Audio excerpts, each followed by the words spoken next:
بسم اللہ الرحمن الرحیم الحمد للہ رب العالمین والصلاة والسلام علی رسول خیر خلقہ محمد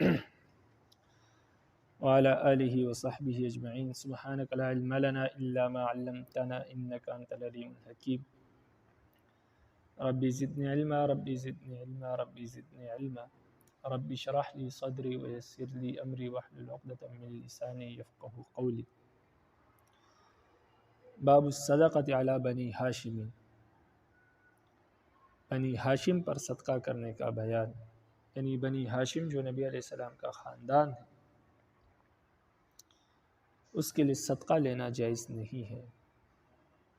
یعنی سید جو ہے ان کے لیے صدقہ لینا جائز نہیں ہے۔ یہاں صدقے سے مراد وجوبی صدقے جو ہیں جیسے زکوٰۃ ہے، صدقہ فطر ہے، اسی طرح جو کفارات ہے یا نذر معین کا جو صدقہ ہے، نظر کا جو صدقہ ہے چاہے معین ہو یا مطلق ہو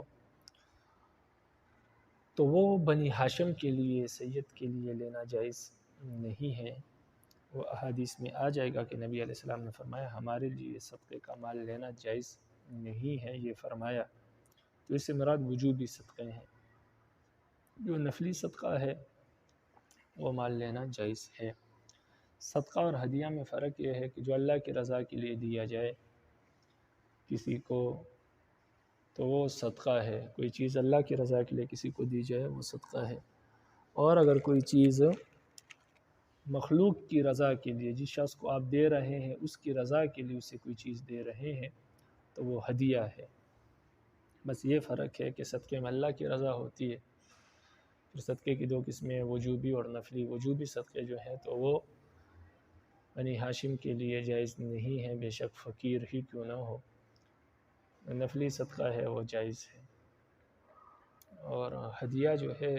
اس میں یہ ہے کہ مخلوق کی رضا ہوتی ہے، جس کو آپ صدقہ دے رہے ہیں اس کی رضا مطلوب ہوتی ہے کہ یہ چیز میں اسے دے رہا ہوں تاکہ یہ راضی ہو جائے۔ بس یہ فرق ہے صدقے میں اور ہدیے میں۔ کتاب کو دیکھے فرماتے ہیں وَبِهِ قَالَ حَدَّثْنَا مُحَمَّدُ بْنُ كَثِيرٍ قَالَ أَخْبَرَنَا شُعْبَةُ عَنِ الْحَكَمِ عَنِ ابْنِ أَبِي رَافِعٍ عَنْ أَبِي رَافِعٍ أَنَّ النَّبِيَّ صلی اللہ علیہ وسلم بعث رجلا على الصدقة من بني مخزوم، نبی علیہ السلام نے ایک شخص کو صدقہ لینے کے لیے بھیجا بنی مخزوم سے، یعنی صدقے پر عامل بنا کر بھیجا قبیلہ بنی مخزوم کی طرف۔ فقال لأبي رافع اصحبنی، تو اس شخص نے ابو رافع رضی اللہ تعالی عنہ سے کہا کہ آپ بھی میرے ساتھی بن جائیں، یعنی آپ بھی میرے ساتھ آئیں، ہم دونوں جا کے بنی مخزوم سے زکوٰۃ وصول کرتے ہیں۔ فإنك تصيب منها، اس میں سے کچھ تمہیں بھی مل جائے گا، یعنی جو عامل ہوتا تھا اس کو زکوٰۃ کے مال میں سے نبی علیہ السلام کچھ عطا کرتے تھے،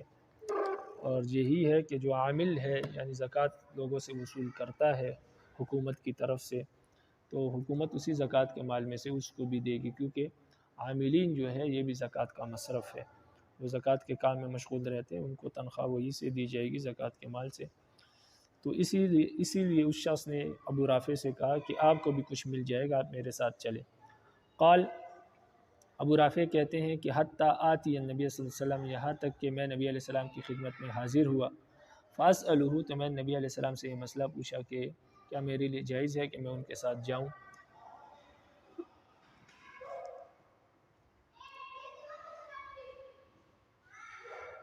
نہیں، بلکہ بات یہ ہے کہ ابو رافع کہتے ہیں کہ میں نے کہا کہ یہاں تک کہ میں نبی علیہ السلام کے پاس جاؤں اور ان سے میں مسئلہ پوچھ لوں، تو جب مسئلہ پوچھوں گا اس کے بعد آپ کے ساتھ جاؤں گا، مسئلہ پوچھنے سے پہلے نہیں جا سکتا۔ فاتاہ، تو وہ دونوں نبی علیہ السلام کی خدمت میں حاضر ہوئے۔ فسألہ، تو ابو رافع نے نبی علیہ السلام سے پوچھا۔ فقال مولا القوم من انفسہم، تو نبی علیہ السلام نے فرمایا جو کسی قوم کا آزاد کردہ غلام ہو وہ اسی قوم کا حصہ ہوتا ہے، اسی قوم کا فرد ہوتا ہے۔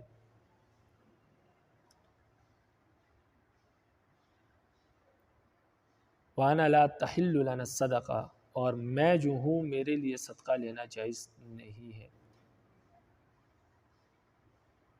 یعنی ابو رافع رسول اللہ صلی اللہ علیہ وسلم کے آزاد کردہ غلام تھے، لہٰذا وہ بھی بنی ہاشم میں سے ہوئے، کیونکہ نبی علیہ السلام نے فرمایا وہ کسی قوم کا آزاد کردہ غلام ہوتا ہے وہ انہی میں سے ہوتا ہے، تو وہ نبی علیہ السلام کے آزاد کردہ غلام تھے، تو نبی علیہ السلام نے فرمایا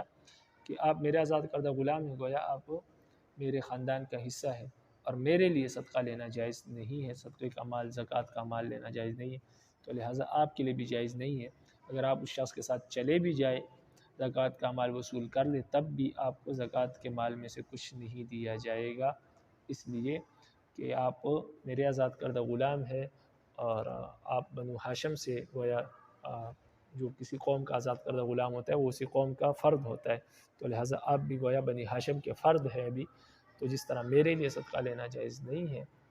تو آپ میرے قوم کے فرد ہیں، آپ کے لیے بھی صدقہ لینا جائز نہیں ہے۔ آپ چلے بھی جائیں، زکوٰۃ کا مال وصول کر لیں، تب بھی آپ کو اس مال میں سے کچھ بھی نہیں دیا جائے گا بلکہ آپ کے لیے دینا جائز نہیں ہے۔ وبه قال حدثنا موسى بن اسماعيل ومسلم بن ابراهيم المعنى كلاهما قال حدثنا حماد عن قتادة عن انس ان النبي صلى الله عليه وسلم كان يمر بالتمرة العائرة فما يمنعه من اخذها الا مخافة ان تكون صدقة۔ حضرت انس رضی اللہ عنہ سے روایت ہے کہ نبی علیہ السلام کا گزر کسی پڑی ہوئی کھجور پر ہوتا، یعنی نبی علیہ السلام کا گزر جب کسی پڑی ہوئی کھجور پر ہوتا تو نبی علیہ السلام اس کو لینے سے رک جاتے تھے، صرف اسی وجہ سے کہ کہیں یہ کھجور صدقے کی نہ ہو۔ یعنی نبی علیہ السلام کا گزر جب ہوتا اور راستے میں کوئی گری پڑی کھجور ہوتی تو نبی علیہ السلام اس کو صرف اس خوف سے نہ اٹھاتے تھے کہ کہیں یہ کھجور صدقے کی نہ ہو۔ اگر نبی علیہ السلام کو یہ خوف نہ ہوتا تو نبی علیہ السلام اس ہر پڑی ہوئی کھجور کو اٹھا کے کھا لیتے، استعمال کر لیتے، لیکن حضرت انس فرماتے ہیں نبی علیہ السلام صرف اس وجہ سے نہیں اٹھاتے تھے کہ کہیں ایسا نہ ہو کہ یہ کھجور کسی صدقے کے مال سے گری ہوئی ہو اور صدقہ کھانا استعمال کرنا میرے لیے جائز نہیں ہے، اس لیے نبی علیہ السلام اور کھجور استعمال نہیں کرتے تھے، نہیں اٹھاتے تھے۔ وبه قال حدثنا نصر بن علي قال اخبرنا ابي عن خالد بن قيس عن قتادة عن انس ان النبي صلی اللہ علیہ وسلم وجد تمرا۔ حضرت قتادہ حضرت انس سے روایت کرتے ہیں کہ وجد تمرا کہ نبی علیہ السلام کو ایک کھجور ملی پڑی ہوئی، فقال تو نبی علیہ السلام نے فرمایا لولا انی اخاف ان تکون صدقہ لاکلتها، فرمایا اگر مجھے اس بات کا خوف نہ ہوتا، اگر مجھے اس بات کا خوف نہ ہوتا کہ یہ کھجور صدقے کی ہوگی تو میں اس کو کھا لیتا۔ قال ابو داود، امام ابو داود رحمہ اللہ فرماتے ہیں رواہ ہشام عن قتادہ ہکذا، ہشام نے بھی قتادہ سے اسی طرح روایت کی ہے، یہ حدیث اسی طرح روایت کی ہے۔ قال ابو داود، یہاں سے امام ابو داود رحمہ اللہ کا مقصد اور مطلب یہ ہے کہ اس مذکورہ حدیث کو قتادہ سے 3 حضرات نے روایت کیا ہے، ایک تو حماد بن سلمہ نے روایت کیا ہے جو روایت پیچھے گزر چکی، تو حضرت حماد نے اس حدیث کو حضرت انس رضی اللہ عنہ کا فہم بتایا کہ انس رضی اللہ عنہ یہ کہا کرتے تھے، یعنی نبی علیہ السلام کی مرفوع حدیث نہیں بتایا کہ نبی علیہ السلام نے یہ کہا تھا کہ میں اس خوف سے نہیں اٹھاتا ہوں، بلکہ انس رضی اللہ عنہ کا یہ خیال تھا کہ نبی علیہ السلام اس لیے نہیں اٹھاتے تھے کہ کہیں وہ صدقے کی نہ ہو، تو انہوں نے حضرت انس کا فہم بتایا اس حدیث کو، جو اس حدیث سے معلوم ہو رہا ہے، نبی علیہ السلام کا قول نہیں بتایا۔ لیکن اس حدیث کو قتادہ سے خالد بن قیس نے بھی روایت کیا جو مذکورہ حدیث ہے، تو خالد بن قیس کی روایت میں یہ ہے کہ نبی علیہ السلام خود یہ کہا کرتے تھے اگر مجھے یہ خوف نہ ہوتا کہ صدقے کی ہو تو میں اس کو کھا لیتا، تو اس حدیث سے معلوم ہے کہ خالد بن قیس نے حضرت قتادہ سے حدیث مرفوعاً روایت کی ہے، یعنی یہ انس رضی اللہ عنہ کا خیال نہیں بلکہ نبی علیہ السلام کا اپنا قول ہے۔ اور فرماتے ہیں کہ ہشام دستوائی نے بھی یہ حدیث قتادہ سے اسی طرح روایت کی ہے جیسے قیس بن خالد نے روایت کی ہے، یعنی مرفوعاً روایت کی ہے، تو مطلب یہ ہوا کہ یہ حدیث قتادہ سے 3 حضرات نے روایت کی ہے، حماد بن سلمہ نے، خالد بن قیس نے اور ہشام دستوائی نے، تو حماد نے اس حدیث کو حضرت انس رضی اللہ عنہ کا فہم بتایا ہے کہ وہ یہ سوچا کرتے تھے، اور خالد بن قیس اور ہشام نے قتادہ سے یہ حدیث مرفوعاً روایت کی ہے اور فرمایا کہ یہ نبی علیہ السلام کا قول تھا کہ وہ کوئی ایسی کھجور استعمال نہیں کرتے تھے، اور کہا کرتے تھے کہ مجھے خوف ہے کہ یہ صدقے کی نہ ہو۔ وبی قال حدثنا محمد بن عبید المحاربی عبید المحاربی قال حدثنا محمد بن فضیل عن الاعمش عن حبیب بن ابی ثابت عن قریب مولى بن عباس عن ابن عباس رضی اللہ تعالی عنہما قال، ابن عباس رضی اللہ تعالی عنہما سے روایت ہے، فرماتے ہیں بعثنی ابی الی النبی صلی اللہ علیہ وسلم فی ابل اعطاها ایاہ من الصدقہ۔ عبداللہ بن عباس رضی اللہ تعالیٰ عنہ کہتے ہیں کہ مجھے میرے والد یعنی حضرت عباس نے نبی علیہ السلام کے پاس اس اونٹ کے سلسلے میں بھیجا جو آپ صلی اللہ علیہ وسلم نے انہیں صدقے میں سے دیا تھا۔ حضرت عباس رضی اللہ عنہ بنی ہاشم سے ہے، اور بنی ہاشم کے لیے صدقہ جائز نہیں ہے، اسی وجہ سے خطابی نے اس حدیث کی یہ تعویل کی ہے کہ ہو سکتا ہے کہ رسول اللہ صلی اللہ علیہ وسلم نے حضرت عباس سے یہ اونٹ بطور قرض لیا ہو، پھر آپ صلی اللہ علیہ وسلم کے پاس صدقے کے اونٹ آ گئے ہو تو آپ صلی اللہ علیہ وسلم نے اسی قرض کو صدقے کے اونٹ سے واپس کیا ہو۔ اور امام بہقی رحمہ اللہ نے اس حدیث کی یہ تعویل کی ہے کہ ہو سکتا ہے کہ یہ بنی ہاشم پر صدقہ حرام ہونے سے پہلے کی بات ہو، یعنی اس حدیث میں یہ بتایا گیا کہ حضرت عباس رضی اللہ عنہ عبداللہ بن عباس رضی اللہ عنہ کو ان کے والد حضرت عباس نے بھیجا کہ جاؤ نبی علیہ السلام سے وہ اونٹ لے آؤ جو صدقے کے دور پر انہوں نے نبی علیہ السلام نے ان کو دیا تھا۔ تو اب صدقہ تو جائز نہیں ہے بنی ہاشم کے لیے، کیونکہ حضرت عباس رضی اللہ عنہ نبی علیہ السلام کے خاندان میں سے تھے، چاچا ہیں ان کے، تو پھر کیسے یہ اس حدیث میں بتایا گیا کہ ان کو صدقے کا اونٹ ان کو دیا جائے؟ تو ایک تو یہ ہے کہ یہ یا تو نفلی صدقہ ہے، دوسری بات امام بہقی نے جو روایت کی ہے کہ یہ اس وقت کی بات ہے جب بنی ہاشم پر صدقہ ابھی تک حرام نہیں تھا، اور تیسری بات یہ ہے کہ نبی علیہ السلام نے حضرت عباس رضی اللہ عنہ سے کوئی اونٹ ادھار لیا تھا، لیکن جب نبی علیہ السلام کے پاس صدقے کے اونٹ آ گئے تو نبی علیہ السلام نے وہ قرضہ جو ہے صدقے کے اونٹ سے ادا کر دیا، یعنی کسی کے لیے لیا تھا یا مسلمانوں کے رفائی کام کے لیے لیا تھا کسی کام کے لیے، تو جب صدقے کے اونٹ آ گئے تو اس سے واپس کیا گیا۔ لیکن بہقی کی روایت تعویل جو ہے وہ زیادہ معتبر ہے، اور یا یہ ہے کہ یہ نفلی صدقات میں سے تھا۔ وبی قال حدثنا محمد بن العلاء وعثمان بن ابی شیبہ کلاہما قال حدثنا محمد هو ابن ابی عبیدہ عن ابیہ عن الاعمش عن سالم عن کریم مولى ابن عباس عن ابن عباس نحوه زاد ابی یبدلها۔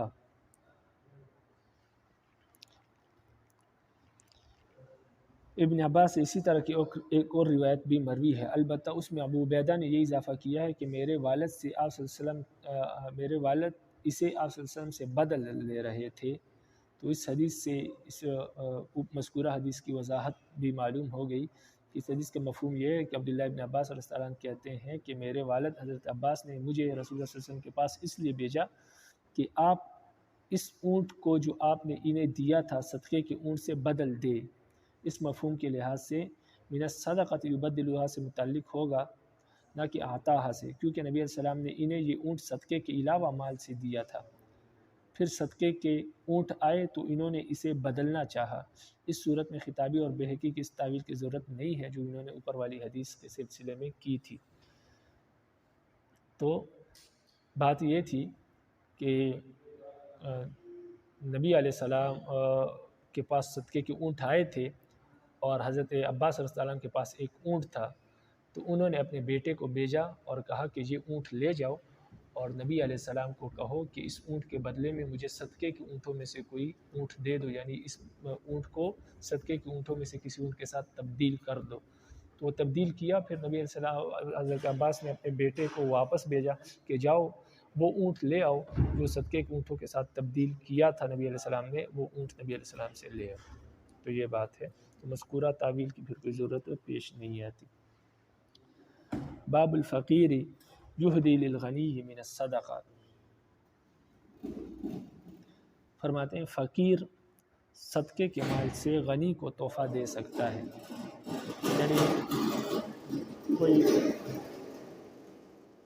یعنی کوئی فقیر ہے، غریب ہے، اس کو کسی نے زکوٰۃ دی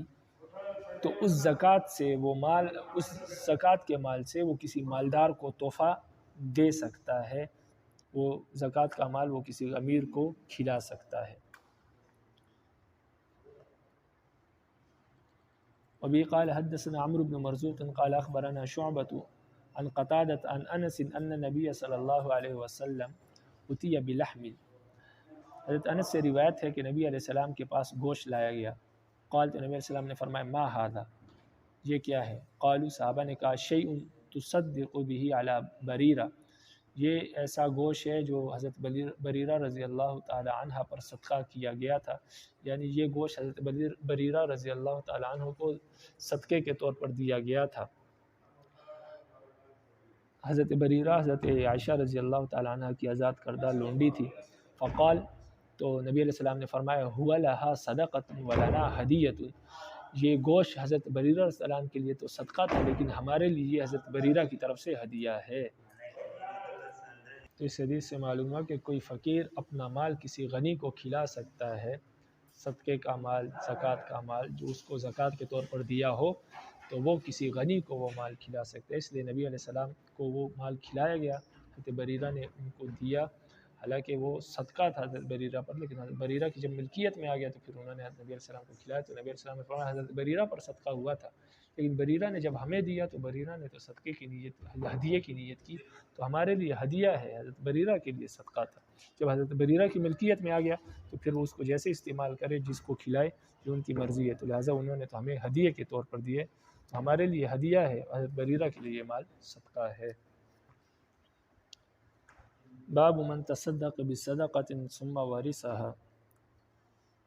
یہ باب ہے اس شخص کے بیان میں جو کوئی چیز صدقہ کرے پھر اسی کا وارث بن جائے، پھر میراث میں وہ چیز دوبارہ اس کو مل جائے۔ تو فرماتے ہیں یہ بھی جائز ہے کہ آپ نے کوئی چیز صدقہ کی کسی اپنے رشتہ دار کو، پھر وہ رشتہ دار مر گیا اور آپ کے پاس وہ چیز بطور وراثت کے دوبارہ آپ کے پاس آ گئی، تو یہ بھی جائز ہے۔ فرماتے ہیں وبه قال حدثنا احمد بن عبد الله بن يونس قال حدثنا زهير قال حدثنا عبد الله بن عطاء عن عبد الله بن بريدة عن أبيه بريدة ان امرأة اتت رسول اللہ صلی اللہ علیہ وسلم، حضرت بریدہ سے روایت ہے، فرماتے ہیں کہ ایک عورت نبی علیہ السلام کی خدمت میں حاضر ہوئی، فقالت، کہنے لگی، کنت تصدقت امی بولیدۃ،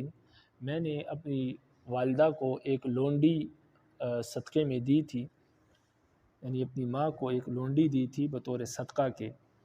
وانہا ماتت، اور ابھی میری والدہ جو ہے وہ فوت ہو گئی ہے، وترکت تلک الولیدہ، اور میری والدہ نے میراث میں وہ لونڈی چھوڑی ہے۔ قال، تو نبی علیہ السلام نے فرمایا قد وجب اجرکی ورجعت الیک فی المیراث، نبی علیہ السلام نے فرمایا آپ کو پورا اجر مل گیا، یعنی آپ نے جو لونڈی ان کو دی تھی اس کا اجر آپ کو مل گیا، صدقے کا پورا اجر مل گیا، اور وہ لونڈی آپ کے پاس بطور میراث کے واپس آ گئی، یعنی ابھی آپ لونڈی کی مالک بنی ہے، لیکن وہ اس طور پر بنی ہے کہ آپ کی والدہ نے یہ لونڈی چھوڑی ہے اپنے مال میں، اپنے ترکے میں، میراث میں، تو لہٰذا آپ بطور میراث کی اس کی مالک بن گئی ہے، اور جو پہلے آپ نے صدقہ کیا تھا وہ تو آپ نے صدقہ کیا تھا تو وہ تو آپ کو پورا اجر مل گیا، کیونکہ یہ لونڈی آپ کی والدہ کی ہو گئی تھی، تو مرنے کے بعد آپ کی والدہ کی ہی تھی، لیکن مرنے کے بعد میت کے ورثاء کو اس کا مال ملا کرتا ہے، تو لہٰذا یہ بطور میراث کے آپ کے پاس واپس آئی ہے، اس لیے نہیں آئی کہ یہ آپ نے صدقہ کی تھی، بلکہ یہ آپ کی والدہ کا میراث آپ کو ملا ہے۔ باب فی حقوق المال، یہ باب ہے مال کے حق کے بارے میں، مال کے کیا حقوق ہیں انسان پر، اس کے بارے میں یہ باب ہے۔ وبه قال حدثنا قتيبة بن سعيد قال حدثنا ابو عوانة عن عاصم بن ابي النجود عن شقيق عن عبد الله قال، حضرت عبداللہ سے روایت ہے، فرماتے ہیں كنا نعد الماعون على عهد رسول اللہ صلی اللہ علیہ وسلم عاریۃ الدلو والقدر، حضرت عبداللہ بن مسعود رضی اللہ تعالیٰ عنہ کہتے ہیں کہ رسول اللہ صلی اللہ علیہ وسلم کے زمانے میں ہم ڈول اور دیچکی عاریتاً دینے کو معاون میں شمار کرتے تھے۔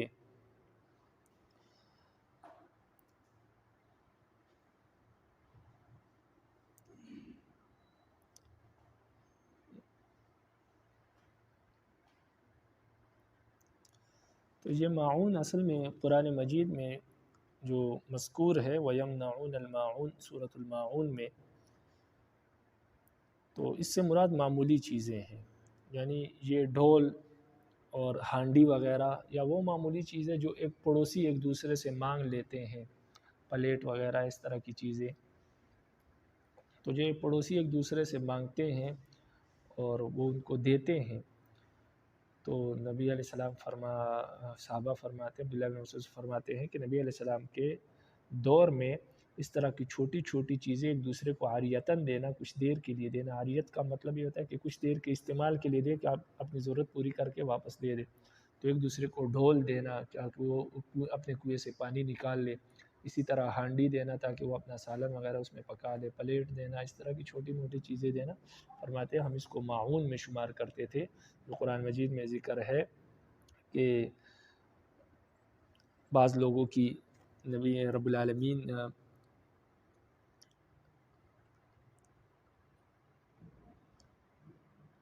تو یہ رب العالمین بعض لوگوں کی بد اخلاقی بیان کرتے ہوئے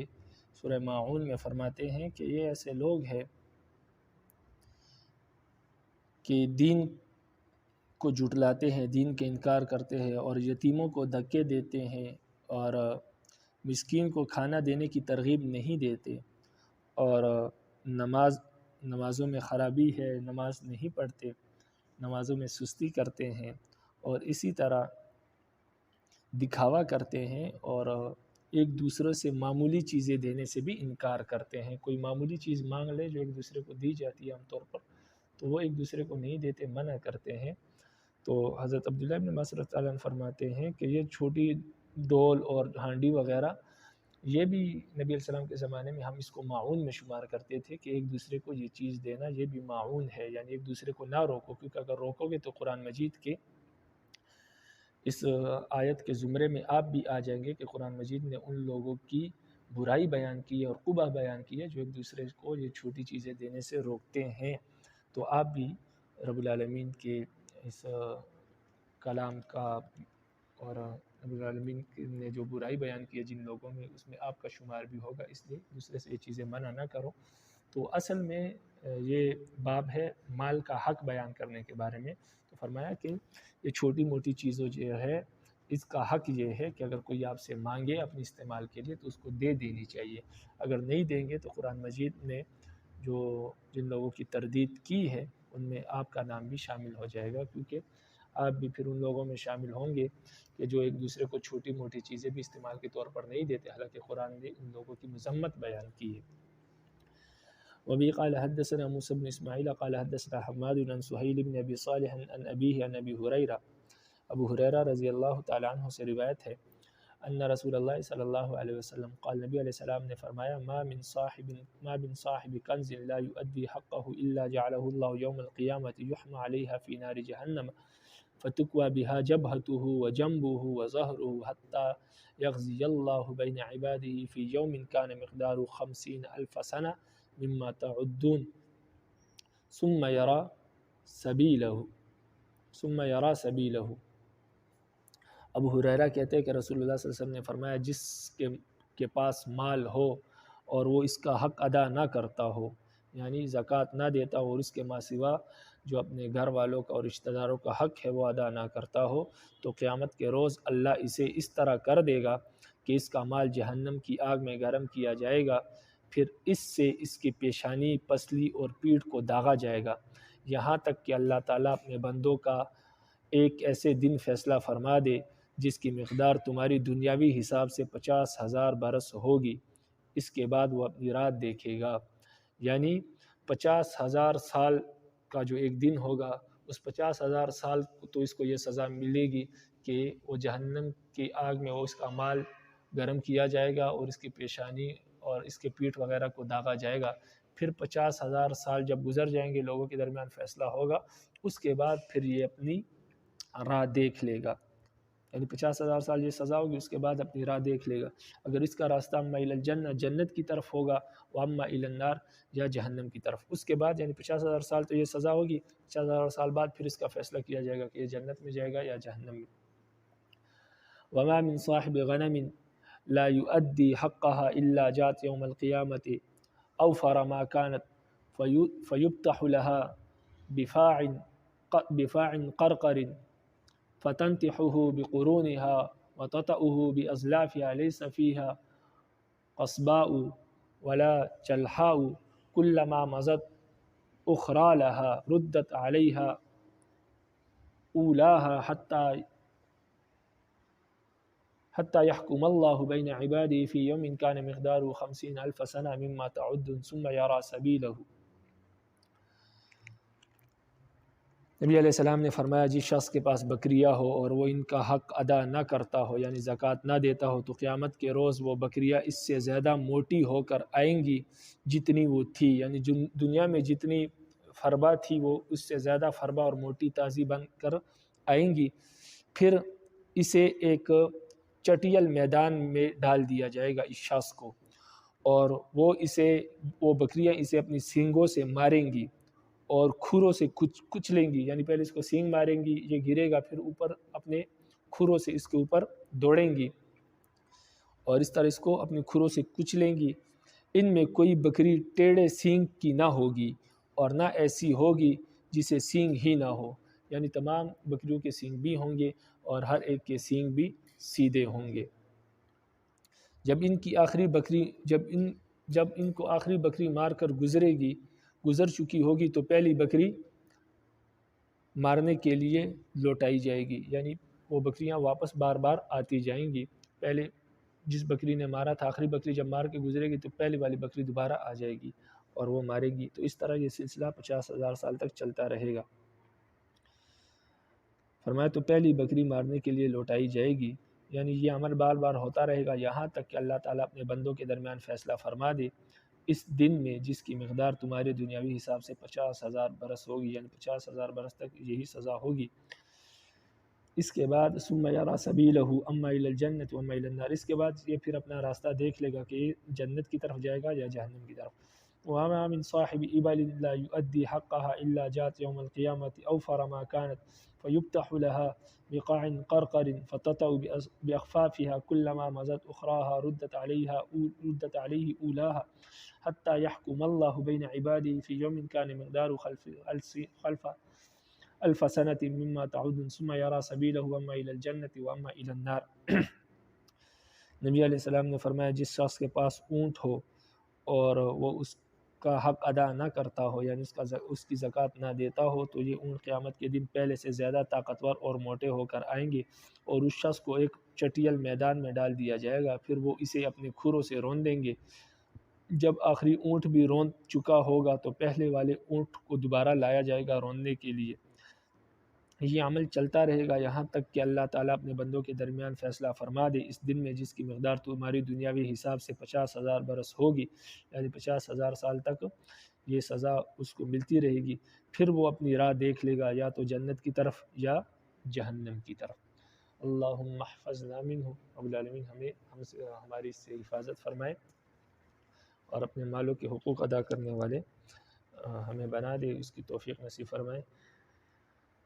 آگے فرماتے ہیں وبی قال حدثنا جعفر بن مسافر قال حدثنا ابن ابی فدیک عن ہشام بن سعد عن زید بن اسلم عن ابی صالح عن ابی ہریرہ عن النبی صلی اللہ علیہ وسلم۔ ابو ہریرہ نبی علیہ السلام سے روایت کرتے ہیں اسی طرح۔ قال فی قصة الابل بعد قوله لا يؤدي حقها، اونٹوں کے ذکر میں اس حدیث میں ابو ہریرہ تعالی نبی علیہ السلام سے اسی طرح کی حدیث روایت کی ہے، لیکن اونٹوں کے ذکر میں اس قول کے بعد کہ لا یؤدی حقها، جو اوپر والی حدیث میں لا یؤدی حقها ہے، اس کے بعد انہوں نے یہ بات ذکر کی ہے کہ ومن قال فرماتے ہیں کہ ومن حقها حلبها یوم وردها حلبها یوم وردها، تو اس قول کے بعد لا یؤدی حقها، اس جملے کے بعد یہ قول ذکر کیا ہے کہ من حقها حلبها یوم وردها، فرمایا یعنی ان کے حق میں سے یہ ہے کہ جب وہ پانی گھاٹ پر آئے یعنی پانی پینے کے لیے آئے تو ان کو دو، اور اسی طرح اس کا جو دودھ ہے وہ مسافروں اور مسافر لوگوں کو اور محتاجوں کو پلاؤ، یعنی اونٹ کے اور بکریوں وغیرہ کے حقوق میں یہ بھی ہے کہ جب وہ پانی پینے کے لیے آئے تو ان کو پانی دیا جائے، اور اسی طرح جب کوئی مسافر آئے یا محتاج آئے تو اس کا دودھ ان کو پلایا جائے۔ یہ بھی جانوروں کے حقوق میں سے ہے۔ اپنے جانور جو آپ کے پاس موجود ہے اس مال کا حق یہ بھی ہے کہ اس کا دودھ محتاجوں کو اور غرباء کو اور مسافروں کو پلایا جائے۔ وبه قال حدثنا الحسن بن علي قال حدثنا يزيد بن هارون قال أخبرنا شعبة عن قتادة عن أبي عمر الغداني عن أبي هريرة، ابو ہریرہ رضی اللہ تعالیٰ عنہ سے روایت فرماتے ہیں سمعت رسول اللہ صلی اللہ علیہ وسلم نحو هذه القصہ، میں نے نبی علیہ السلام سے اسی طرح کا ایک قصہ سنا، یعنی جو مذکورہ حدیث ہے اسی طرح کی ایک حدیث میں نے ان سے سنی۔ فقال له یعنی لأبی ہریرہ فما حق الابل،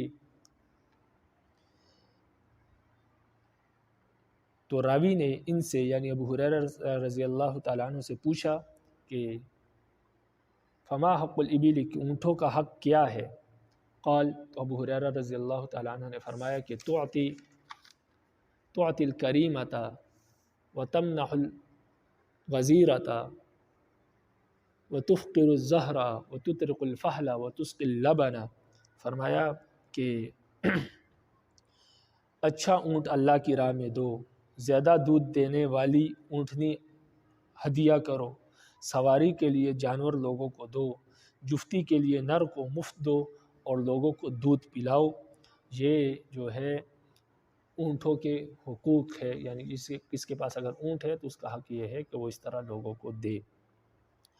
اس حدیث کے راوی ابو عمر غدانی جو ہے وہ حدیث میں ضعیف ہے، تو لہٰذا اس وجہ سے یہ حدیث بھی کیا ہے، ضعیف ہے۔ لیکن یہ حدیث ما قبل اور ما بعد والی حدیثوں سے تقویت پا کر حسن لغیرہ ہی ہے، اس لیے یہ حدیث اپنے ذات کے اعتبار سے تو ضعیف ہے، لیکن دیگر احادیثوں سے تقویت پا کر، کیونکہ اس مضمون کی دیگر احادیثیں بھی پہلے گزر چکی ہے اور بعد میں بھی آنے والی ہے، تو لہٰذا اس وجہ سے یہ جو حدیث ہے یہ حسن لغیرہ ہی ہے، دوسری حدیثوں سے اس کو قوت ملی ہے۔ وبه قال حدثنا يحيى بن خلف قال حدثنا ابو عاصم عن ابن جریج قال ابو الزبیر، ابن جریج فرماتے ہیں کہ ابو زبیر نے فرمایا کہ سمعت عبید بن عمیر، میں نے عبید بن عمیر کو سنا، قال وہ فرماتے تھے قال رجل، ایک شخص نے کہا کہ یا رسول اللہ، اے اللہ کے رسول، ما حق الابل، اونٹوں کا کیا حق ہے؟ فذکر نحوہ زاد واعارۃ دلوها، تو نبی علیہ السلام سے پوچھا گیا کہ اونٹوں کا کیا حق ہے، پھر اس نے اوپر جیسی روایت ذکر کی، یعنی راوی نے پھر اوپر جو روایت گزر چکی ہے اسی طرح کی روایت ذکر کی کہ اونٹوں کے یہ حقوق ہے جو پیچھے روایت میں بیان ہوئے ہیں، لیکن اس حدیث میں اتنا اضافہ ہے کہ اعارۃ الدلوها کے الفاظ بھی ہے کہ اس کے تھن دودھ دھونے کے لیے عاریتاً دینا، یعنی اگر کوئی دودھ مانگے تو جو تھنوں میں دودھ ہے وہ اس کو عاریت کے طور پر دے دے، تاکہ وہ اپنے ضرورت کا دودھ اس سے نکال لے اور پھر باقی اونٹنی آپ کو کیا کر دے، واپس کر دے، جانور آپ کو واپس کر دے، تو باقی دودھ جو ہے وہ آپ اپنے لیے نکال لیں۔ اگر ضرورت سے زائد ہے تو پھر آپ معذرت بھی کر سکتے ہیں، لیکن اگر آپ کے پاس جانور ہے اور دودھ کافی مقدار میں ہے تو اگر کوئی دودھ مانگے تو عاریتاً اس کو دے دیا جائے، تاکہ وہ اپنے جتنی اس کو ضرورت ہے اتنا دودھ اس سے دھو لے، باقی آپ کو واپس دے دے۔ وبه قال حدثنا عبد العزيز بن يحيى الحراني قال حدثني محمد بن سلمة عن محمد بن اسحاق عن محمد بن يحيى بن حبان عن عمه واسع بن حبان عن جابر بن عبداللہ رضی اللہ تعالیٰ عنہ سے روایت ہے ان نبی صلی اللہ علیہ وسلم امر من کل جاد 10 اوسق من التمر بقنو يعلق في المسجد للمساکین، حضرت جابر رضی اللہ عنہ کہتے ہیں کہ نبی علیہ السلام نے حکم دیا کہ جو 10 وسق کھجور توڑے تو ایک خوشہ مسکینوں کے واسطے مسجد میں لٹکا دے، یعنی جس شخص کا کھجوروں کا باغ ہو اور وہ 10 وسق کھجوریں توڑے تو ایک وسق 60 سا کا ہوتا ہے، تو 5 وسق 750 کلو، تو 10 وسق جو ہے تقریباً 1500 کلو کھجوریں اگر کوئی توڑے تو ایک خوشہ یعنی تو پھر وہ اس کے لیے یہ ہے کہ کچھ کھجوریں وہ مسجد میں لائے اور مسجد میں لٹکا دے، تاکہ مسجد میں جو مسافر آتے ہیں، نمازی آتے ہیں، تاکہ وہ اس کو کھائے۔ تو یہ بھی مال کا ایک حق ہے کہ جو 1500 کلو کھجوریں توڑے تو پھر وہ یہ ہے کہ باقی جو ہے وہ لوگوں کو کیا دے، باقی کچھ کھجوریں لے آئے اور وہ لوگوں کو، نمازیوں کو اور جو مسافر ہے ان کو کھلائے۔ ابھی قال حدثنا محمد بن عبد الله الخزاعي وموسى بن اسماعيل كلاهما قال حدثنا ابو الاشهب عن ابي نزرة عن ابي سعيد الخدري رضي الله تعالى عنه قال بينما نحن مع رسول الله صلی اللہ علیہ وسلم، ابو سعید خدری رضی اللہ تعالیٰ عنہ کہتے ہیں کہ ہم لوگ رسول اللہ صلی اللہ علیہ وسلم کے ساتھ ایک سفر میں تھے۔ نحن مع رسول اللہ صلی اللہ علیہ وسلم فی سفر، ہم نبی علیہ السلام کے ساتھ ایک سفر میں تھے۔ اذ جاء رجل علی ناقۃ لہ، ایک شخص اچانک اپنی اونٹنی پر آیا، فجعل یصرفها یمینا و شمالا، تو وہ شخص اپنی اونٹنی پر سوار ہو کر آیا اور دائیں بائیں اسے پھیرنے لگا، یعنی کبھی اونٹنی اس کی دائیں طرف جا رہی تھی، کبھی بائیں طرف پھیر رہا تھا۔ فقال رسول اللہ صلی اللہ علیہ وسلم، رسول اللہ صلی اللہ علیہ وسلم نے فرمایا، من کان عنده فضل ظہر فلیعذبه على من لا ظہر له، من کان عنده فضل زاد فلیعد به على من لا زاد له، حتى ظننا انه حق لأحد منا في الفضل۔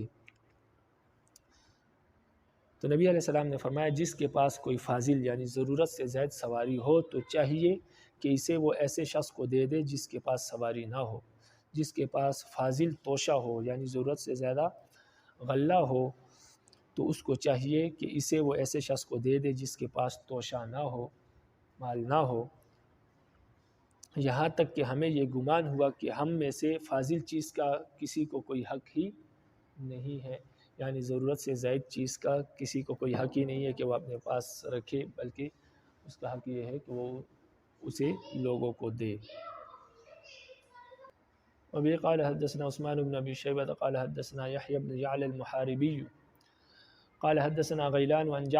جعفر بن اياس عن مجاهد عن ابن عباس رضی اللہ تعالی عنہما قال، ابن عباس رضی اللہ تعالی عنہما سے روایت فرماتے ہیں، لما نزلت هذه الآية،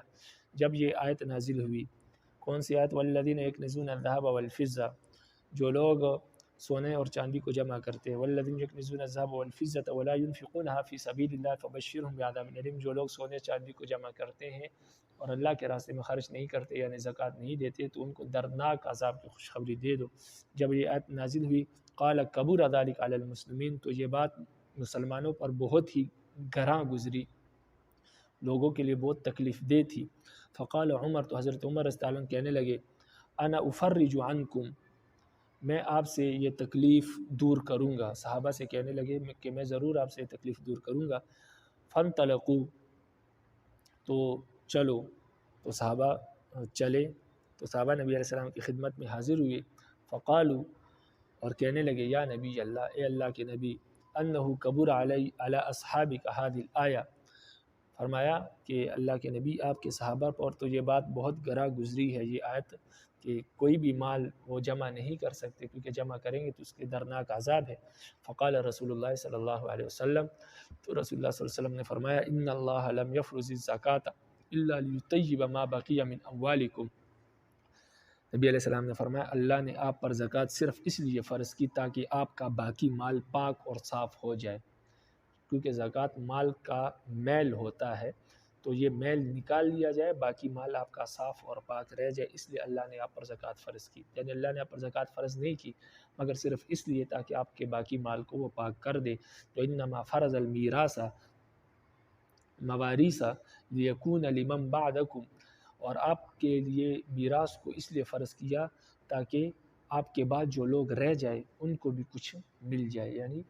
آپ فوت ہو گئے، آپ کے پاس مال ہے تو آپ کے جو ورثاء بچ جائے تو ان کو بھی کچھ مال مل جائے، اس لیے میراث فرض کی۔ قال، تو نبی علیہ السلام فرماتے ہیں کہ راوی کہتے ہیں کہ فکبر عمر، تو حضرت عمر رضی اللہ عنہ نے نعرہ تکبیر بلند کیا، ثم قال له، پھر کہا ان کو، الا اخبرک بخیر ما یکنز المرء الصالحہ، پھر حضرت عمر رضی اللہ عنہ نے فرمایا کہ میں تم کو اس کی خبر نہ دوں جو مسلمان کا سب سے بہتر خزانہ ہے۔ یعنی جب عمر رضی اللہ عنہ نے نعرہ تکبیر بلند کیا، پھر آپ صلی اللہ علیہ وسلم نے حضرت عمر سے فرمایا کہ عمر کیا میں تم کو اس کی خبر نہ دوں جو مسلمان کا سب سے بہتر خزانہ ہے؟ ما یکنز المرء المرأة الصالحة اذا نظر الیہا سرته واذا امرها اطاعته واذا غاب عنها حفظته۔ فرمایا عمر مسلمان کا بہترین خزانہ وہ نیک عورت ہے کہ جب مرد اس کی طرف دیکھے تو وہ اسے خوش کر دے، یعنی اس کو دیکھ کر اسے خوشی نصیب ہو، اور جب وہ مرد اسے کسی کام کا حکم دے تو وہ اسے مان لے، اس کی بات کو مان لے، اور وہ جب اس سے غائب ہو یعنی گھر میں موجود نہ ہو تو اس کی حفاظت کرے، یعنی اس کی عزت کی حفاظت کرے، اپنی عزت کی حفاظت کرے، کیونکہ عورت کی عزت اس کے شوہر کی عزت ہے تو وہ اس کی حفاظت کرے۔ فرمایا یہ مسلمان کا بہترین خزانہ ہے۔ اس حدیث کے راوی جعفر ہے۔ مجاہد سے روایت ہے کہ یہ جو جعفر ہے یہ روایت میں حدیث میں ضعیف راوی ہے، تو اس لیے یہ حدیث کیا ہے؟ ضعیف ہے۔ یعنی جعفر جب مجاہد سے روایت کرتے ہیں تو ان کی یہ حدیث کیا ہوتی ہے؟ ضعیف ہوتی ہے۔ تو جعفر کی جو روایتیں مجاہد سے مروی ہے تو وہ روایتیں کیا ہے؟ ضعیف ہے۔ باب حق السائل، سوال کرنے والے کا حق، یعنی مانگنے والے کا کیا حق ہے، اس کا بیان اس باب میں۔ وبه قال حدثنا محمد بن كثير قال حدثنا سفيان قال حدثنا مصعب بن محمد بن شرحبيل قال حدثني يعلى بن ابي يحيى عن فاطمة بنت حسين عن حسين بن علي رضی اللہ تعالی عنہ۔ حضرت حسین بن علی رضی اللہ عنہ سے روایت ہے، یعنی حضرت حسین رضی اللہ تعالی عنہ سے روایت ہے، وہ فرماتے ہیں کہ قال رسول اللہ صلی اللہ علیہ وسلم للسائل حق، نبی علیہ السلام نے فرمایا کہ مانگنے والے کا بھی حق ہے،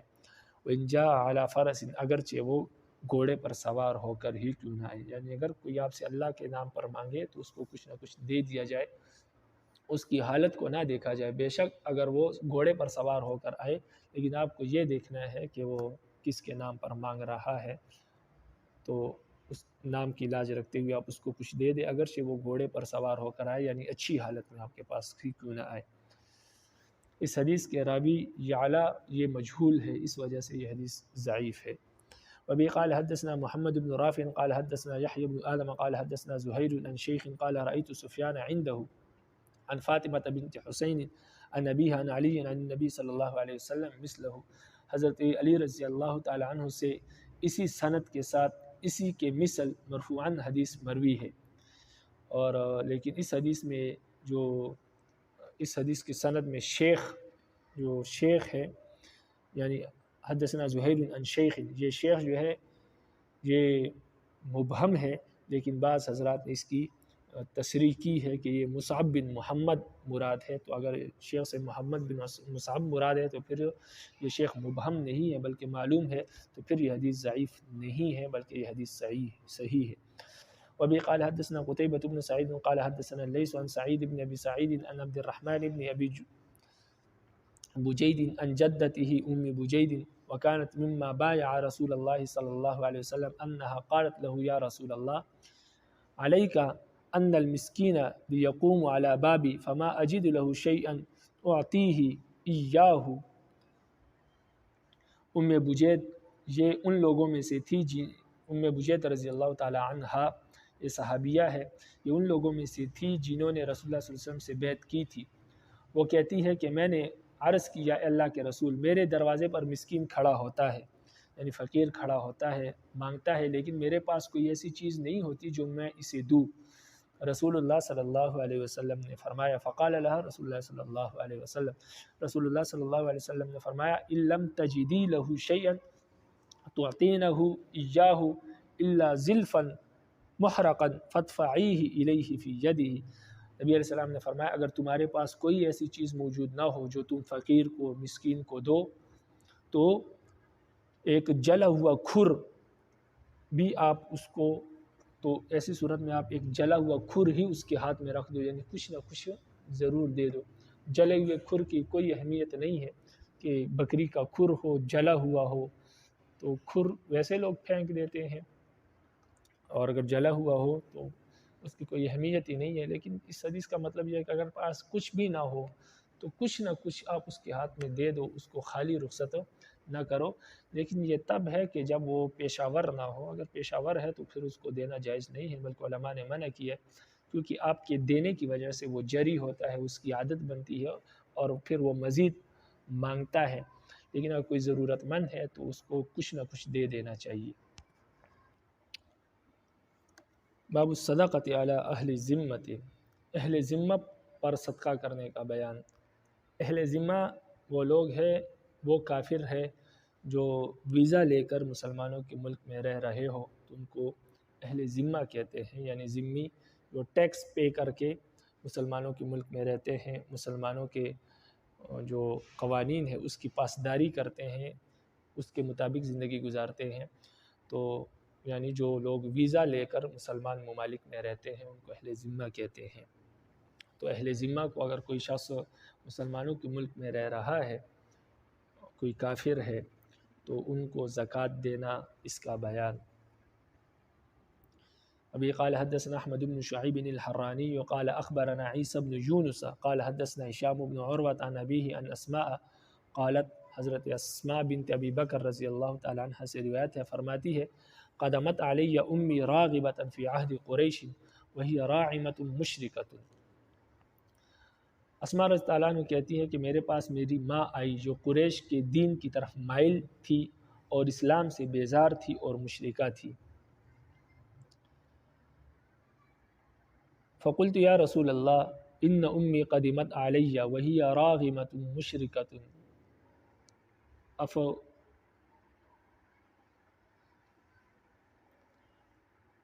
افصلها قال نعم فصلی امکی۔ فرماتے ہیں کہ میں نے عرض کیا کہ اللہ کے رسول، میرے پاس میری ماں آئی ہے اور وہ اسلام سے بیزار ہے اور مشرکہ ہے، کیا میں ان سے صلہ رحمی کروں؟ کیا میں ان کے ساتھ بہتر سلوک کروں، ان کو اپنے مال میں سے کچھ ہدیہ کروں، عطا کروں، صدقہ کروں؟ تو نبی علیہ السلام نے فرمایا کہ نعم فصلی امکی، فرمایا کہ جی ہاں، آپ اپنی ماں کے ساتھ صلہ رحمی کریں۔ تو اس حدیث سے معلوم ہوا کہ مشرک کے ساتھ بھی صلہ رحمی کرنا اور اس کو صدقہ دینا یہ جائز ہے۔ باب ما لا یجوز منعہ، جس چیز کو روکنا درست نہ ہو اس کا بیان، یعنی ان چیزوں کا بیان جن کا روکنا، جن کا منع کرنا درست نہیں ہے۔ اگر کوئی مانگے تو اس کو روکنا، ان چیزوں کو روکنا جائز نہیں ہے، ان چیزوں کا بیان۔ وبی قال حدثنا عبید اللہ بن معاذ قال حدثنا ابی قال حدثنا کہمس عن سیار بن منظور رحل من بنی فرارة عن ابیہ عن امرأة يقال لها بحیسة عن ابیہ قالت استأذن ابی النبی صلی اللہ علیہ وسلم فدخل بینہ وبین قمیصہ فجعل یقبل ویلتزم۔ بحیسہ اپنے والد عمیر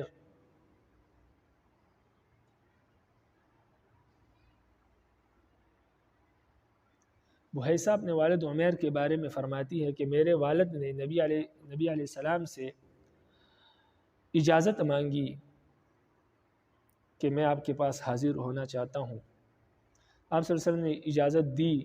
تو وہ آپ صلی اللہ علیہ وسلم کی خدمت میں آئے اور آپ صلی اللہ علیہ وسلم کے اور آپ کی قمیص کے درمیان داخل ہو گئے، یعنی آپ صلی اللہ علیہ وسلم کی قمیص کے اندر داخل ہو گئے، یعنی آپ صلی اللہ علیہ وسلم کی قمیص اٹھائی انہوں نے اور آپ کے بدن مبارک کو چومنے لگے اور آپ سے لپٹنے لگے۔ ثم قال، پھر کہنے لگے یا رسول اللہ، اے اللہ کے رسول، ما الشیء الذی لا یحل منعہ، فرمایا وہ کیا چیز ہے جس کو ہم لوگوں سے روک نہیں سکتے، یعنی اس میں تمام لوگوں کا حق ہے، ہم اس کو روک نہیں سکتے، کسی کو منع نہیں کر سکتے اس چیز سے۔ قال، نبی علیہ السلام نے فرمایا الماء یا نبی اللہ،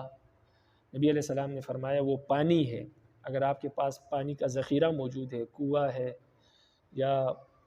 بورنگ ہے یا ٹویل ہے، کوئی ایسی چیز ہے جو پانی موجود ہے آپ کے پاس، تو اس سے آپ کسی کو روک نہیں سکتے،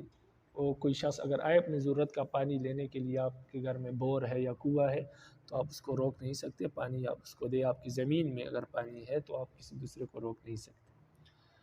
قال یا نبی اللہ ما الشیء الذی لا یحل منعہ، پھر وہ کہنے لگا، اے اللہ کے نبی،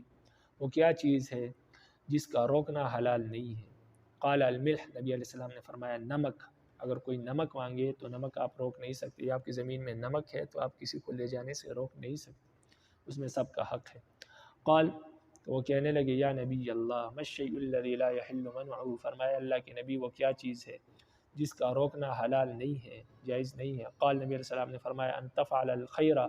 خیر لک، نبی علیہ السلام نے فرمایا تم جتنی نیکی کرو اتنی ہی وہ تمہارے لیے بہتر ہے۔ یعنی پانی نمک تو مت روکو، اس کے علاوہ اگر ممکن ہو تو دوسری چیزیں بھی نہ روکو۔ یہ چیزیں تو ایسی ہے کہ روکنا جائز نہیں ہے، لیکن اس کے سوا اور چیزیں بھی ایسی ہے کہ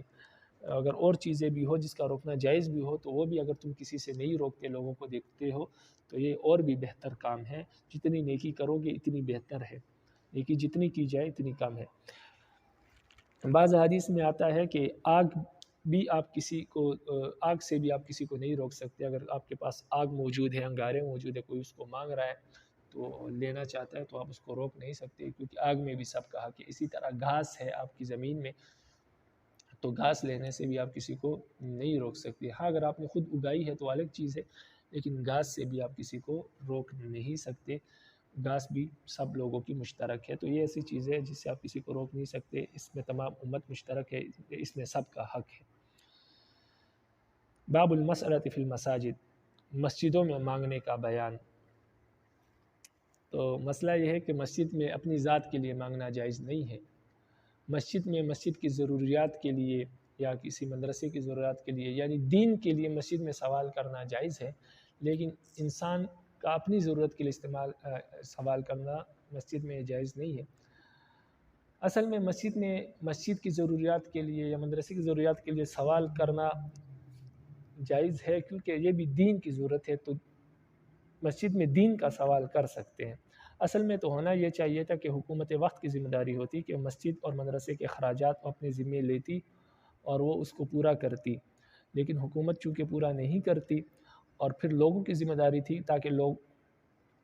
خود بخود مسجد اور مدارس کی ذمہ داریوں کو اور اس کے اخراجات کو پورا کرے، لیکن لوگوں کے ایمان میں کمی آ گئی، دین کے ساتھ شغف اور محبت میں کمی آ گئی، اس لیے مجبوراً سوال کیا جاتا ہے۔ تو یہ سوال پہلے تو ہونا یہ چاہیے تھا کہ سوال نہ ہو، حکومت ذمہ داری لے، اور پھر اس کے بعد یہ تھا کہ لوگ خود بخود پورا کرتے، لیکن نہ حکومت نے ذمہ داری لی نہ لوگ خود بخود پورا کرتے، اس لیے دین کے لیے مسجد میں سوال کرنا جائز ہے۔ وہ دین یہ ہے کہ مدرسے کی ضرورت کے لیے، مسجد کی ضرورت کے لیے، دین کی اشاعت کے لیے مسجد میں تو مانگ سکتے ہیں، لیکن اپنی ذات کے لیے، اپنی ضرورت کے لیے مسجد میں سوال کرنا، مانگنا یہ جائز نہیں ہے۔ وبه قال حدثنا بشر بن آدم قال حدثنا عبد الله بن بكر السهمي قال حدثنا مبارك بن فزالة عن ثابت البناني عن عبد الرحمن بن أبي ليلى عن عبد الرحمن بن أبي بكر رضی اللہ تعالی عنہما، عبد الرحمن بن ابی بکر رضی اللہ تعالی عنہما سے روایت ہے، فرماتے ہیں قال رسول اللہ صلی اللہ علیہ وسلم، رسول اللہ صلی اللہ علیہ وسلم نے فرمایا هل فيكم أحد أطعم اليوم مسکینا، نبی علیہ السلام نے فرمایا کیا تم میں سے کوئی ایسا شخص موجود ہے جو آج کے دن کسی مسکین کو کھانا کھلائے؟ فقال ابو بکر، تو ابو بکر رضی اللہ عنہ نے فرمایا کہ دخلت المسجد، میں مسجد میں داخل ہوا، فاذا انا بسائل يسأل، تو وہاں میں نے ایک مانگنے والے کو دیکھا جو مانگ رہا تھا، فوجدت کسرۃ خیر فی ید عبد الرحمن فاخذتها منه فدفعتها الیہ، تو میں نے میں نے دیکھا کہ ایک بھکاری مانگ رہا تھا، تو میں نے عبد الرحمن کے ہاتھ میں، یعنی عبد الرحمن بن عوف کے ہاتھ میں روٹی کا ایک ٹکڑا پایا، تو ان سے لے کر میں نے اس بھکاری کو دے دیا۔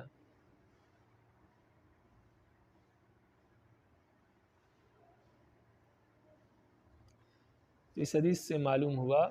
کہ جو مسجد میں سوال کرے تو اس کو دے دیا جائے۔ ویسے مسجد میں سوال کرنا کیسا ہے؟ تو سوال کرنا درست نہیں ہے۔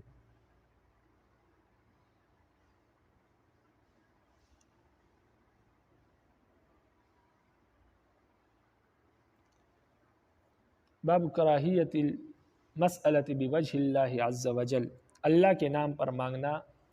مکروہ ہے، اس کا بیان، اللہ کے نام پر مانگنے کی کراہت کا بیان، یعنی اللہ کے نام پر نہ مانگا جائے، اس لیے کہ اس میں اللہ کے نام کی تخفیف ہے، اللہ کا نام اتنا چھوٹا نہیں ہے کہ اس سے دنیا کی معمولی چیزیں مانگی جائے لوگوں سے، اور پھر اگر کوئی نہ دے تو پھر اس میں اللہ کے نام کی بے حرمتی ہے، اس لیے اللہ کے نام سے نہ مانگا جائے، اپنی ضرورت کو ظاہر کر کے اگر کوئی مانگے تو الگ بات ہے، اللہ کے نام سے اگر کوئی مانگے تو اس کو روکنا چاہیے۔ وبه قال حدثنا ابو العباس القلوري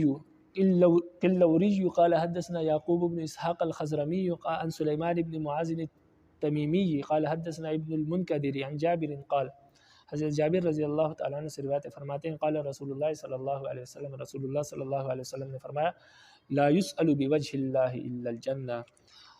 اللہ سے سوائے جنت کے کوئی چیز نہ مانگی جائے، یعنی اللہ کے نام پر سوائے جنت کے کوئی چیز نہ مانگی جائے۔ اللہ کا نام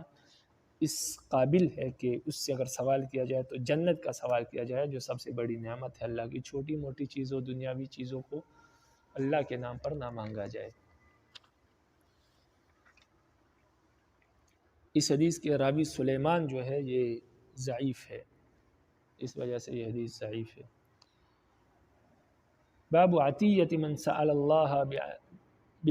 سأل باللہ عز وجل، جو شخص اللہ کے نام پر مانگے اس کے ساتھ کیا معاملہ کرنا چاہیے، جو شخص اللہ کے نام پر مانگے اس کو دینے کا بیان، یعنی اس کے ساتھ کیا معاملہ کرنا چاہیے اس کا بیان، یعنی جو شخص اللہ کے نام پر مانگے تو اس کو دینے کا بیان، یعنی اس کو دیا جائے یا نہ دیا جائے تو وہ اس باب میں بیان ہوگا۔ فرماتے ہیں وبه قال حدثنا عثمان بن ابی شیبہ قال حدثنا جریر عن الاعمش عن مجاہد عن عبد اللہ بن عمر قال، عبداللہ بن عمر رضی اللہ تعالیٰ عنہ سے روایت فرماتے ہیں، قال رسول اللہ صلی اللہ علیہ وسلم، رسول اللہ صلی اللہ علیہ وسلم نے فرمایا، من استعاذ باللہ فاعیذوہ، نبی عبداللہ بن عمر تعالیٰ عنہ فرماتے کہ رسول اللہ صلی اللہ علیہ وسلم نے فرمایا، جو اللہ کے نام پر پناہ مانگے اسے پناہ دے دو۔ ومن سأل باللہ فاعطوہ، جو اللہ کے نام پر آپ سے کوئی چیز مانگے تو وہ چیز اس کو دے دو۔ ومن دعاکم فاجیبوہ، جو تمہیں دعوت دے اسے قبول کرو۔ ومن صنع الیکم معروفا فاکفؤوہ، اور جو تمہارے ساتھ بھلائی کرے تم اس کا بدلہ دو۔ فإن لم تجدوا ما تکافئوا بہ فادعوا لہ، اور اگر تم بدلہ دینے کے لیے کچھ نہ پاؤ، یعنی آپ کے پاس کچھ نہ ہو جس کے ذریعے آپ اس کا بدلہ دو، اس کی اچھائی اور نیکی کا بدلہ دو، تو اس کے حق میں اس وقت تک دعا کرتے رہو، حتی تروا انکم قد کافأتموہ، تو اس وقت تک اس کے لیے دعا کرتے رہو جب تک کہ تم یہ نہ سمجھ لو کہ تم اسے بدلہ دے چکے ہو، یعنی اتنی دعا کرو تاکہ آپ کو خود یقین آ جائے کہ اس کی اس نیکی کا بدلہ میری اس دعاؤں سے اس کے اس نیکی کا بدلہ ہو چکا ہوگا، تب تک آپ دعا کرتے رہو جب تک یقین نہ آ جائے۔ جب یقین آ جائے کہ آپ نے اس کا بدلہ دے دیا ہے دعاؤں کے ذریعے سے، تب آپ دعا کرنا چھوڑ دو، وگرنہ دعا کرتے رہو۔ رب العالمین عمل کرنے کی توفیق نصیب فرمائے۔ وما علینا الا البلاغ المبین۔ اس حدیث میں یہ بیان ہوا کہ اللہ کے نام پر جو مانگے اس کو دو۔ اوپر والی حدیث میں یہ بیان ہوا کہ اللہ کے نام پر مانگنا مکروہ ہے، تو اللہ کے نام پر مانگنا مکروہ ہے، لیکن اگر کوئی مانگ لے تو کیا معاملہ کرنا چاہیے؟ تو اگر مانگ لے تو اس اللہ کے نام پر دے دینا چاہیے، کیونکہ اگر نہیں دیں گے تو اللہ کے نام کی بے ادبی ہے، تو اس سے بچنا چاہیے۔ ویسے یہ جو حکم ہے کراہت کا، یہ سوال کرنے والے کے لیے، کہ اگر کوئی سوال کر رہا ہے تو اللہ کے نام پر نہ کرے۔ باقی دینے کا جو بیان ہے یہ دینے والے کے لیے، اگر کوئی کر لے آپ کے سامنے اللہ کے نام پر سوال تو پھر اس کو دے دینا چاہیے، تو یہ فرق ہے۔